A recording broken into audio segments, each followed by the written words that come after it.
Hi, I'm Dr. Georgia Sheahan from North Brisbane Dental Clinic, and I'm going to talk to you about bruxism, otherwise known as teeth grinding. If you have a habit of grinding your teeth, you may or may not be aware of it. Sometimes the first time you hear of such a thing is when your dentist points out that you have an excessive amount of tooth wear or cracks evident on your teeth, and you might not even have been aware that you were grinding your teeth. Other times, the thing that alerts you to your habit of bruxism is chronic headaches or muscle aches in the jaw, face, and head.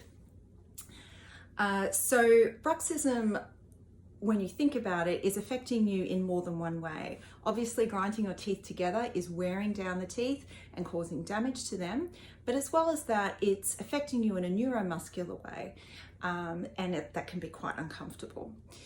Now, managing bruxism, there's a lot of different ways of doing it, and sometimes it's a little bit of trial and error to work out what's going to be best for you.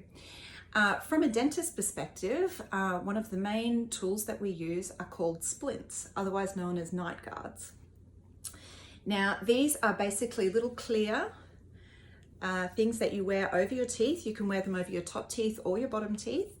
And you wear them to bed at night, and it just basically forms a barrier that prevents your teeth from coming together. The benefits of wearing night splints are twofold.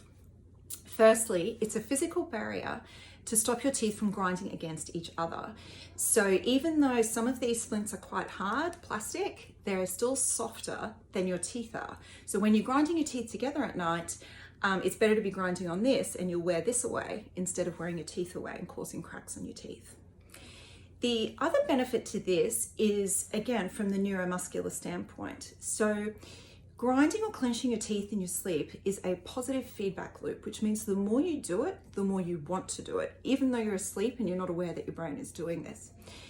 When you have a splint that's stopping your teeth from coming together, it prevents that clenching position from being achieved. And the idea is that after persistent wear, and this can sometimes take 2 to 4 weeks to get this benefit, eventually you give up trying to achieve that clenched position. So when you first get the splint, you might be grinding into it a lot and clenching into it. And then after a while, your brain learns that when you're asleep, you can't get to that clenched position, and so the muscles relax. And so a lot of times, as well as protecting your teeth, people find that by wearing these splints to bed, you can get the added benefit of fewer headaches and fewer jaw aches and facial muscle aches. Now, with these splints, there are different types, and it's not a one-size-fits-all scenario. So basically, if we decide that you want to try one of these occlusal splints to help with bruxism, we take a 3D scan of your jaw, and then our in-house lab fabricates these splints. Now, there are different types. So this one is quite bendy and flexible. This is definitely the more comfortable one. The only problem with these ones are that if you're a serious bruxer, you can grind through them, and they don't last as long as the harder ones. So this one, you can sort of see, it's quite hard plastic. So it's way more durable. It'll last you longer, but they can be a little bit harder to get used to, and some people struggle to wear these. So whenever anybody with bruxism is coming into our clinic, we always give this option. Even though the bendy ones are not as durable as the hard ones, we will guarantee it for 2 years. So if it breaks within 2 years, we'll replace it at no cost to you. So yeah, basically, that's what a dentist can do for you. Now, as well as these, we sometimes work in conjunction with a physio.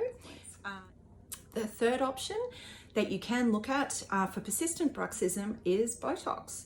So it's Botox that gets injected into the masseter muscles, the big chewing muscles on the jawline here, and it just helps to weaken those muscles a little bit. So obviously we can't completely deaden those muscles, you still need to be able to chew.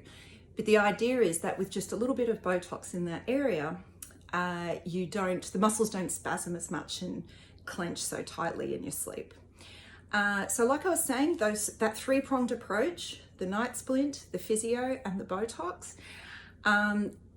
sometimes it's a little bit of trial and error to work out which one's going to be best for you, but we're always happy to have that discussion with you and help you along the way.